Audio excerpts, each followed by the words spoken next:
انسان کی زندگی کی شروعات کمزوری کی حالت میں ہوا کرتی ہے، پھر اللہ رب العالمین اس کو طاقت دیتا ہے، قوت عطا کر دیتا ہے یہ جائے۔ میرے پیارے ساتھیوں، جب آپ اپنی ہوس پوری کرنے کے لیے کسی بھی لڑکی سے ملنے کا ارادہ کر لیا کرو تو آپ اپنے دماغ میں یہ بات بٹھا لو، اگر ہماری ماں بہن بیٹی کے ساتھ کوئی ایسا کرے تو ہمیں کیسا لگے گا۔ اے لوگوں، تم اچھی طریقے سے جان لو انما الحیات الدنیا لعب و لہو، یہ دنیا کی زندگی صرف کھیل اور تماشا ہے، اس کے علاوہ کوئی چیز نہیں۔ جوانی کی اہمیت جاننا ہے تو آپ قرآن مجید پڑھیے۔ اللہ رب العالمین نے کئی مقامات پہ جوانی کا تذکرہ کیا ہے۔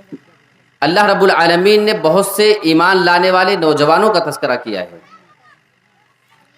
آپ سورہ کہف اٹھائیں گے آیت نمبر 13 سے 14 تک، اللہ رب العالمین نے وہاں پہ ایمان لانے والے کچھ نوجوانوں کا تذکرہ کیا اور ان کی تعریف کی اللہ نے۔ اور اللہ رب العالمین نے دوسری سورت کے اندر جوانی کی ویلو بتائی ہے اور اس کے بارے میں ہمیں اور آپ کو یہ وضاحت کی ہے کہ اللہ رب العالمین نے تمہیں کس طریقے سے کمزوری سے پیدا کرنے کے بعد اللہ تعالیٰ نے تمہیں طاقت دی ہے۔ آپ قرآن مجید کی وہ آیت اٹھا کر دیکھیں۔ اللہ الذی خلقکم من ضعف ثم جعل من بعد ضعف قوة ثم جعل من بعد قوة ضعفا وشیبہ، وہ اللہ رب العالمین ہی کی ذات ہے جس نے تمہیں کمزوری کی حالت میں پیدا کیا، یعنی تمہیں منی کے اس پانی کے معمولی سے کمزور قطرے سے پیدا کیا، یا پھر اس سے مراد انسان کا بچپنا ہو سکتا ہے جس میں انسان بہت ہی زیادہ کمزور ہوا کرتا ہے۔ ثم جعل من بعد ضعف قوة، اللہ بیان فرما رہا ہے اے انسان، اللہ رب العالمین نے تمہیں کمزوری سے پیدا کرنے کے بعد تمہیں طاقت عطا کر دی، تمہیں قوت عطا فرما دی۔ انسان کو اللہ جوان بناتا ہے، انسان کے اندر توانائی آتی ہے۔ اچھا، اللہ رب العالمین بیان فرما رہا ہے کہ میں نے تمہیں نوجوانی دیا، تمہیں طاقت دیا، اس کے بعد پھر ہم تمہیں کمزوری کی جانب دھیرے دھیرے لے کر کے جانا شروع کر دیتے ہیں۔ ثم جعل من بعد قوة ضعفا وشیبہ، پھر اللہ رب العالمین تمہیں جوانی دینے کے بعد، تمہیں طاقت دینے کے بعد تمہیں کمزور بنا دیتا ہے، اور اللہ رب العالمین پھر تمہیں بوڑھا بنا دیتا ہے۔ انسان کی زندگی کی شروعات کمزوری کی حالت میں ہوا کرتی ہے، پھر اللہ رب العالمین اس کو طاقت دیتا ہے، قوت عطا کر دیتا ہے، انسان چلنے پھرنے کے قابل ہو جایا کرتا ہے، انسان اپنے ہاتھ سے بہت ساری چیزیں اور بوجھ اٹھانے کے قابل ہو جایا کرتا ہے، انسان اپنے پیر کے بل چلنے کی صلاحیت پیدا کر لیتا ہے، اور انسان اس سے دوڑ اور دھوپ کر سکتا ہے۔ اس کی آنکھیں مضبوط ہوا کرتی ہیں، آنکھوں سے بہت ہی دور تک دکھائی دیتا ہے، انسان اپنے کان سے بہت اچھی طریقے سے سن سکتا ہے، دانت اس کے مضبوط ہیں، سارے جسم کے اعضاء اس کے مضبوط ہوا کرتے ہیں جب اللہ رب العالمین اس کو جوانی عطا کرتا ہے۔ لیکن آپ غور کریں، آپ کو بہت سارے بوڑھے حضرات ملیں گے، ان کی آنکھوں کی بینائی کمزور ہو چکی ہے، ان کے کانوں کی سماعت کمزور ہو چکی ہے، ان کے ہاتھ کی طاقت ختم ہو چکی ہے، جو وزن پہلے جوانی میں وہ اٹھا سکتے تھے آج نہیں اٹھا سکتے ہیں، ان کے دانت کمزور ہو چکے ہیں، دانت ٹوٹ کر گر رہے ہیں، دوسرے دانت ان کو لگوانے پڑ رہے ہیں۔ میرے پیارے ساتھیوں، اللہ بیان فرماتا ہے، اللہ رب العالمین تمہیں قوت اور طاقت دینے کے بعد تمہیں کمزوری کی جانب اور تمہیں بڑھاپے کی جانب گامزن کر دیتا ہے، اور اس کی جانب اللہ تمہیں لے کر کے جاتا ہے۔ تو اس سے جوانی کی بہت زیادہ اہمیت معلوم ہوتی ہے، اور اللہ رب العالمین یہ ساری ترتیب انسان کے اندر ایک سسٹم سے کرتا ہے۔ ایک دوسری آیت میں آپ کے سامنے لیتا ہوں، اللہ رب العالمین نے اس آیت کریمہ کے اندر انسان کی زندگی کے تینوں دور کا ذکر کیا ہے۔ بعض مفسرین کا ایسا کہنا ہے، اس میں بچپنے کا ذکر ہے، اس میں جوانی کا ذکر ہے، اور اس میں بڑھاپے کا بھی ذکر ہے. وہ آیت کون سی ہے؟ ذرا آیت دیکھ لیتے ہیں.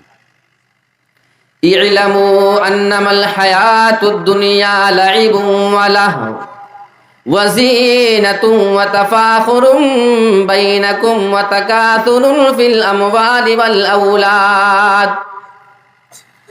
اے لوگو تم اچھی طریقے سے جان لو انما الحیات الدنیا لعب ولہو، یہ دنیا کی زندگی صرف کھیل اور تماشا ہے، اس کے علاوہ کوئی چیز نہیں. وَتَفَاخُرٌ بَيْنَكُمْ، اور آپس میں ایک دوسرے سے فخر کرنے کی جگہ ہے، ایک دوسرے پہ تکبر جتانے کی جگہ ہے. وَتَكَاثُرٌ فِي الْأَمْوَالِ وَالْأَوْلَادِ، اور ایک دوسرے سے مال اور اولاد میں فضیلت جتانے کی جگہ ہے، زیادتی اور کثرت جتانے کی جگہ ہے. بہت سارے مفسرین کہتے ہیں اللہ رب العالمین اس میں بچپنے کا تذکرہ کر رہا ہے. اللہ بیان فرماتا ہے انما الحیات الدنیا لعب ولہو، انسان کی زندگی صرف کھیل اور تماشا ہے. اس آیت کے ٹکڑے میں اشارہ ہے بچپن کی جانب. وہ کیسے اشارہ ہے؟ ایک بچہ ہوتا ہے، وہ ہمیشہ کھیلتے رہتا ہے، گھر کے اندر ہے تب بھی کھیل، گھر کے باہر گیا تب بھی کھیل، سو کے اٹھا جیسے کھیل اور سونے سے پہلے کھیل. کسی بھی جگہ آپ اس کو لے کر جائیں اس کے ذہن میں صرف کھیل کھیل چلتے رہتا ہے، کھیل کے علاوہ اس بچے کو کوئی چیز سوچتی ہی نہیں ہے. اللہ فرماتا ہے یہ زندگی بس کھیل اور تماشے کا سامان ہے، اس کے علاوہ کوئی چیز نہیں. وَتَفَاخُرٌ بَيْنَكُمْ، اور یہ دنیا کی زندگی آپس میں فخر کرنے کی جگہ ہے. انسان ایک دوسرے سے فخر کیا کرتا ہے. بعض مفسرین کہتے ہیں کہ اللہ رب العالمین اس آیت کریمہ کے اندر جوانی کا تذکرہ کر رہا ہے. جب انسان جوان ہوتا ہے وزینۃ، اللہ رب العالمین بیان فرماتا ہے کہ دنیا یہ بناؤ سگار کی جگہ ہے، آپس میں ایک دوسرے کو خوبصورت بنا کے انسان دکھایا پھرا کرتا ہے. اس آیت کریمہ کے اندر اللہ رب العالمین نے انسان کی جوانی کی جانب اشارہ کیا ہے. انسان جب جوان ہوتا ہے وہ اپنے آپ کو آئینے میں دیکھ دیکھ کر کے بنایا اور سنوارا کرتا ہے. یہاں پہ انسان جوانی کی جانب جو تمام چیزیں کیا کرتا ہے اللہ رب العالمین نے اس کا اشارہ کیا. آگے اللہ فرما رہا ہے وَتَفَاخُرٌ بَيْنَكُمْ، انسان جب جوانی سے آگے نکلتا ہے تو ایک دوسرے پہ فخر کرتا ہے، تکبر کرتا ہے. انسان یہ جتلانا چاہتا ہے کہ ہم نے تم سے زیادہ کما لیا ہے، ہم نے تم سے زیادہ چیزیں حاصل کر لی ہے، ایک دوسرے پہ فخر کیا کرتا ہے. اور جب انسان بڑھاپے کی عمر میں پہنچ جاتا ہے تو کبھی کبھی آپ دیکھیں کوئی ایک دوسرے پہ اپنی اولاد میں فخر کرتا ہے تو کوئی کسی سے اپنی دولت میں تکبر کیا کرتا ہے. تو اللہ نے اس آیت کریمہ کے اندر بڑھاپے کا، جوانی کا اور بچپنے کا تینوں کا تذکرہ کر دیا ہے. اب آئیے ہم یہ ذرا دیکھنے کی کوشش کرتے ہیں کہ نوجوانوں کے بگاڑ کے اسباب کیا ہیں. میں مختصر انداز میں آپ کے سامنے وہ باتیں لے کے چلتا ہوں. سب سے پہلی چیز تو یہ ہے کہ انسان فضول کے کاموں میں اپنا وقت برباد کرتا ہے. انسان بیٹھا ہے اپنے کئی گھنٹے بلا ضرورت یوں ہی گزار دیا کرتا ہے، کوئی اپنی کام کی چیز نہیں کرتا ہے. اپنی جوانی کو انسان بے کام کے چیزوں میں گزارا کرتا ہے. یہ انسان کی بگاڑ کا سب سے پہلا سبب ہے. اور دوسرا سبب تو آپ کے سامنے معلوم ہے، یہ موبائل کا جو فتنہ ہے یہ کس طریقے سے انسان کو برباد کر رہا ہے. ابھی کچھ ٹائم پہلے آپ نے ایک ویڈیو دیکھی ہوگی، بہت سارے حاجی حضرات مسجد حرام کے اندر بیٹھے ہوئے تاش کے پتے کھیلتے ہوئے نظر آئے تھے.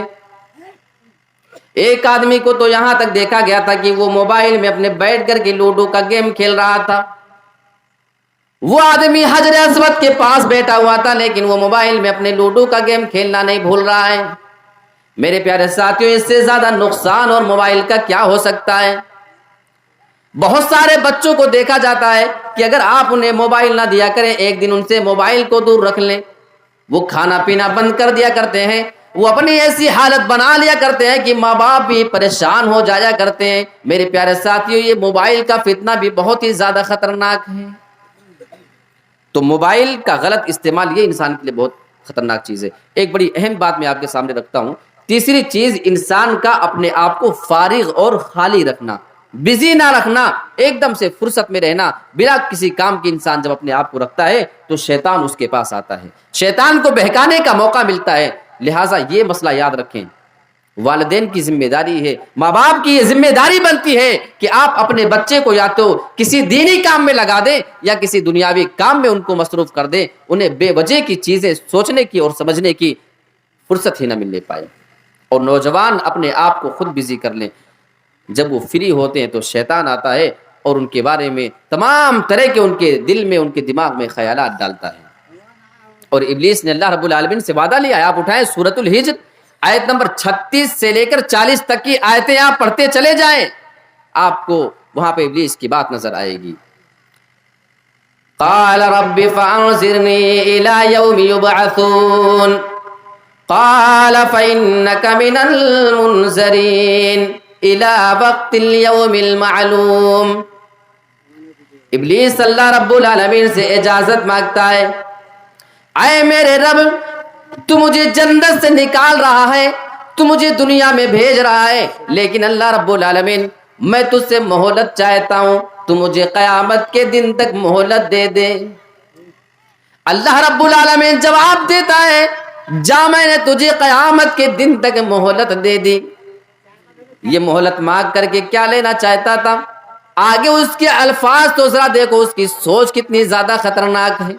وہ اپنے لیے کوئی چیز نہیں چاہتا ہے، بلکہ انسان کے نقصان کے لیے اسے شیطان مردود نے، ابلیس نے لوگوں کے لیے مہلت مانگی ہوئی ہے۔ قال رب بما اغويتني لأزينن لهم في الارض ولأغوينهم اجمعين۔ اے میرے پروردگار، تو مجھے جنت سے نکال کر کے باہر تو کر رہا ہے، لیکن اتنا یاد رکھنا جب میں زمین میں جاؤں گا، میں تیرے ان انسان بندوں کو جن کو تو زمین میں بھیج رہا ہے اور اس آدم کی وجہ سے تو نے جو مجھے جنت سے نکال کر کے باہر کر دیا ہے، لَأُزَيِّنَنَّ لَهُمْ فِي الْأَرْضِ، میں زمین کے اندر جاؤں گا تو ان کے لیے تمام چیزوں کو بنا سنوار کر کے پیش کر دوں گا، ان کے لیے خوبصورت بنا کر کے پیش کروں گا۔ سنوارنا اور بنانا، مزین کرنا کس کو کہتے ہیں؟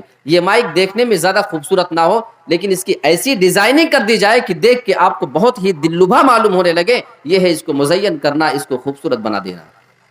ہونا لیکن اس کو دکھانا، یہ ہے مزین کر دینا۔ شیطان نے کہا لَأُزَيِّنَنَّ لَهُمْ فِي الْأَرْضِ، جب میں زمین میں جاؤں گا تو تیرے بندوں کے لیے گناہوں کو ایسے ہی مزین اور خوبصورت بنا کر کے پیش کر دوں گا۔ اور آگے کیا کروں گا؟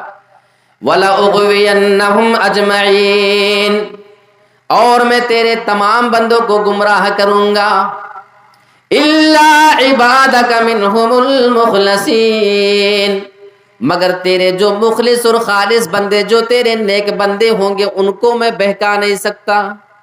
ابلیس نے سمجھ لیا تھا کہ میں اللہ کے نیک بندوں کو نہیں بہکا پاؤں گا، تو اپنے آپ کو فارغ رکھنا یہ ایک طریقے سے ابلیس کو بہکانے کا موقع دینا ہے۔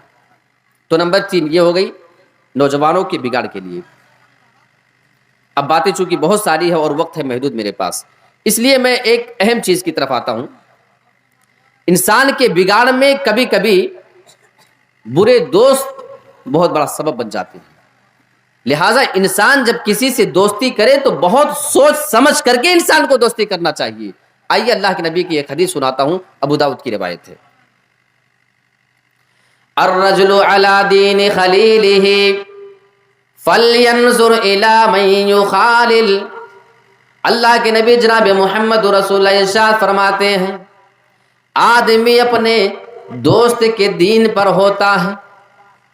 جب تمہیں کسی سے دوستی کرنا ہو، تمہیں کسی کو اپنا رفیق بنانا ہو تو اچھے سے دیکھ لیا کرو، اس کے عادت و اطوار کیسے، اس کے چال چلن کیسے، وہ دین اور دنیا کے معاملے میں کیسا آدمی ہے۔ فَلْيَنْظُرْ أَحَدُكُمْ إِلَىٰ مَنْ يُخَالِلْ، تمہیں جس آدمی سے بھی دوستی کرنی ہو اس آدمی کے بارے میں اچھی طریقے سے جانکاری حاصل کر لینا۔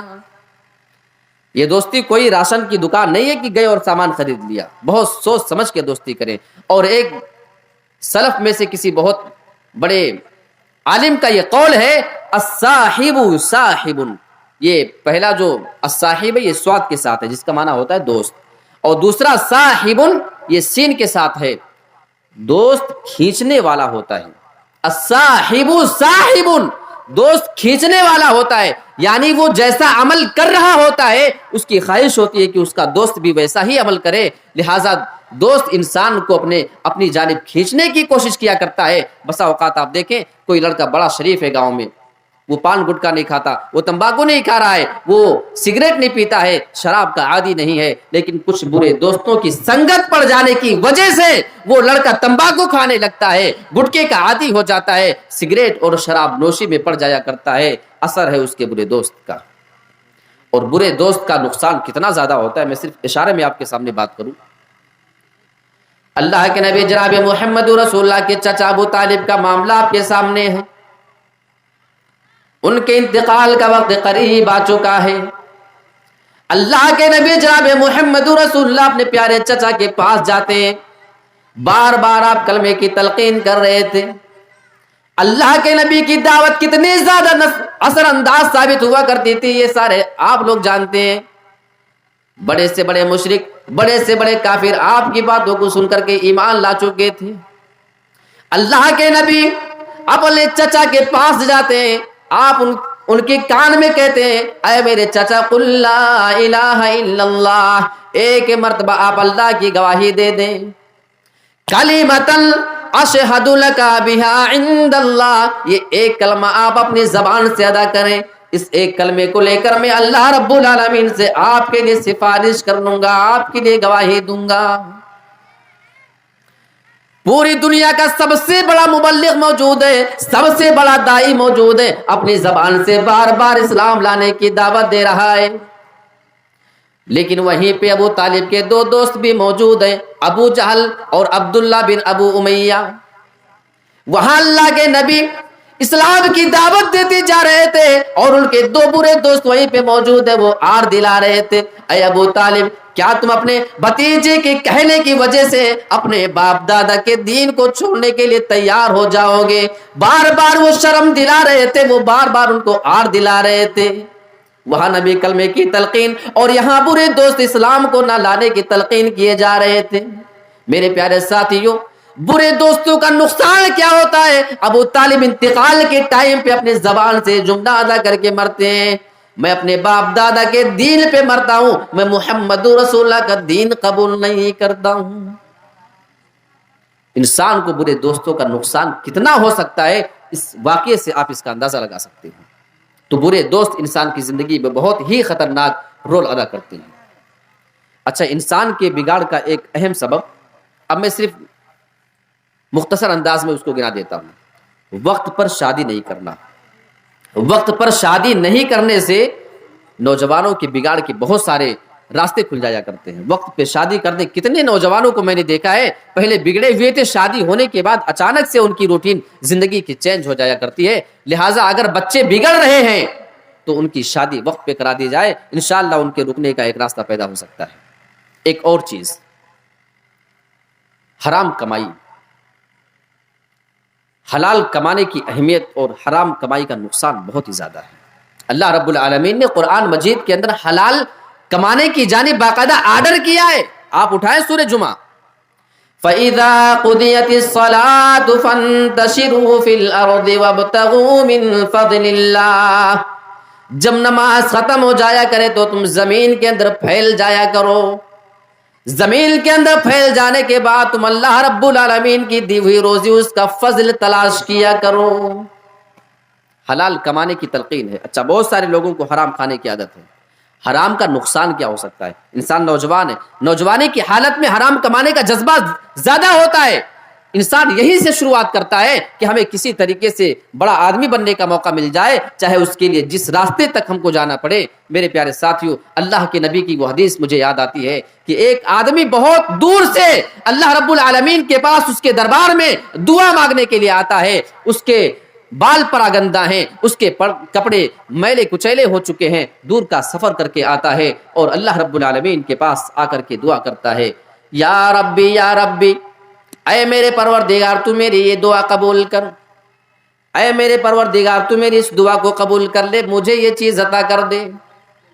وہ بندہ اللہ رب العالمین سے بہت ساری چیزیں مانگنا چاہتا ہے، لیکن اللہ کے نبی جناب محمد رسول اللہ ارشاد فرماتے ہیں وَمَطْعَمُهُ حَرَامٌ، اس آدمی کا کھانا حرام ہوا کرتا ہے، وَمَشْرَبُهُ حَرَامٌ، اور اس آدمی کا پینا بھی حرام ہوا کرتا ہے، حرام چیزیں کما کے پیتا ہے، وَمَلْبَسُهُ حَرَامٌ، اور اس آدمی کا لباس بھی حرام چیز کی ہوا کرتی، حرام کمائی کا لباس پہنا کرتا ہے، کھانا لباس پینا حرام اور اس کا لباس حرام، وغذی بالحرام، جو اس کی غذا ہوا کرتی ہے اس کے جسم کے اندر جانے والی وہ بھی حرام چیز کی ہوا کرتی ہے۔